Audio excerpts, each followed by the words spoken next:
Regulatory heat on Adani stocks as bloodbath continues. Air India to let go of Vistara brand after merger. Prime Minister Modi releases 13th installment of PM Kisan Yojana, and all key takeaways from the first G20 finance minister and central bank governors meeting under the G20 India Presidency. This is Business Plus, your definitive edge to business and economy.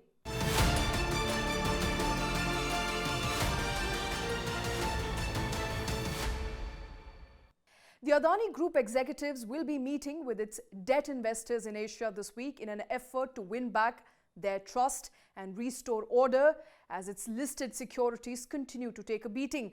Back home, financial experts are seeking urgent intervention by NSE and SEBI ahead of Adani Group stocks' impending inclusion into several market indices. The group's executives, including Chief Financial Officer Jugeshinder Singh and Corporate Finance Head Anupam Misra, held a meeting with debt investors in Singapore today. Also in attendance were executives of several global banks vouching for the conglomerate. The top brass of Adani Group will also hold meetings in Hong Kong at the Barclays office on Tuesday and Wednesday.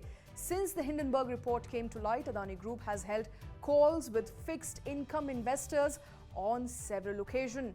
The group's efforts to shore up support, however, have not yielded results yet, as its listed securities continue to remain under selling pressure. 9 of Adani Group's 10 listed entities ended today's session in red, with 6 of them being locked in the lower circuit. Now, Adani Group stocks have now fallen over 60%, wiping out as much as 12 lakh crore in value in just over a month. Now, bond yieldings also issued by group have plummeted. The price of Adani Ports 2029, which is the 2029 note, stumbled to a low of 72 cents before recovering to about 78 cents. Back home, the Reserve Bank of India is keeping a close watch on loans to the group. RBI has reportedly directed lenders to provide weekly updates on their financial exposure to the group's enterprises. Now, Indian banks account for almost 40% of Adani Group's total debt, with state-owned banks accounting for nearly 30% and private banks accounting for the remaining 10%. In a separate development, financial experts have raised concerns about the upcoming inclusion of 5 Adani Group stocks in as many as 14 Nifty indices on 31st of March. The move would force passive funds like ETFs and mutual funds to increase their exposure in the stocks to reduce tracking error. This in turn would drive lakhs of investors saving into the group's embattled stocks. Among stocks being included are Adani Wilmar, which is being added to the Nifty Next 50 and Nifty 100, and Adani Power, which is to be added to 10 different Nifty indices from March 31st. Now, experts have sought urgent intervention from market watchdog SEBI and exchange NSE, as the move could jeopardize common man's money. And moving on to the news from aviation space now, Tata Group owners Air India has confirmed that it is retiring its airline Vistara and merging it with Air India. The announcement pours cold water on expectations of flyers who were hoping that the two brands would likely coexist. In less than a decade, Vistara has managed to acquire a dedicated customer base in a ruthlessly competitive aviation market. CEO Campbell Wilson has, however, tried to assuage the concerns of flyers who are die-hard fans of Vistara by saying that post-merger, which is yet to get the approval of regulator, Competition Commission of India, some elements of Vistara brand will remain in the merged entity. Explaining the reasons behind the move, Wilson said, there is a desire to carry heritage of Air India and Vistara into one entity. Vistara is recognized domestically, whereas Air India is recognized globally. Now, on 29th of November last year, remember, Tata Group announced the merger of Vistara with Air India under a deal in which Singapore Airlines will also acquire a 25.1% stake in Air India. The deal, which will make Air India the country's largest international carrier and second largest domestic carrier, is expected to be completed by March 2024.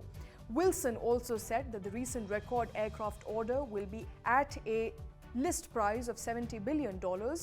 He said the airline plans to fund the order with a combination of internal cash flow, shareholder equity and sale and leaseback of aircraft.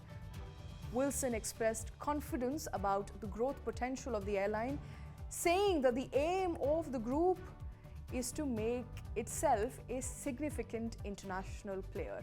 Now, Air India is also on a hiring spree as it looks to hire over 900 pilots. But as it embarks on this massive transformation exercise, flyers will hope that the merger entity or the merged entity retains the same flying experience as Vistara.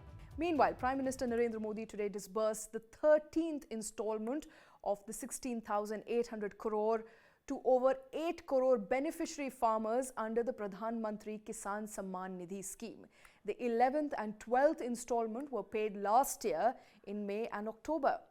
The income support scheme amount is given in 3 equal installments of 2,000 rupees each and sent directly to the bank account of beneficiaries. As of now, over 2.24 lakh crore rupees have been disbursed to more than 11 crore land-holding farmer families across the country. Of this, 1.7 lakh crore rupee was given to the farmers in several installments during COVID-19 pandemic. Listen in to what the Prime Minister had to say. PM किसान सम्मान निधि के माध्यम से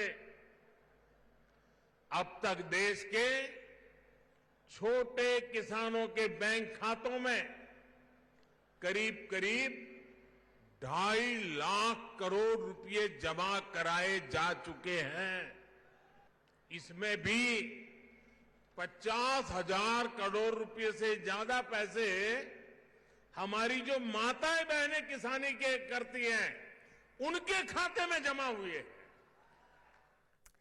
And shifting focus now, the finance minister of the world's biggest economies inched forward to restructure distressed nations' debt, even as they could not resolve differences over the war in Ukraine in G20 meet. The 2-day meeting of G20 finance minister and central bank governors was underway in Bengaluru over the weekend, with an agenda that included debt relief to poorer countries, digital currencies and payments, reforms of multilateral lending institutions like World Bank, and a statement on Russia-Ukraine war, among others. The success of the negotiation was to arrive at a common position on the language on debt, and G20 is standing up to meet the challenges of debt stress that many countries are facing, Finance Minister Nirmala Sitharaman said in a press conference post-meeting.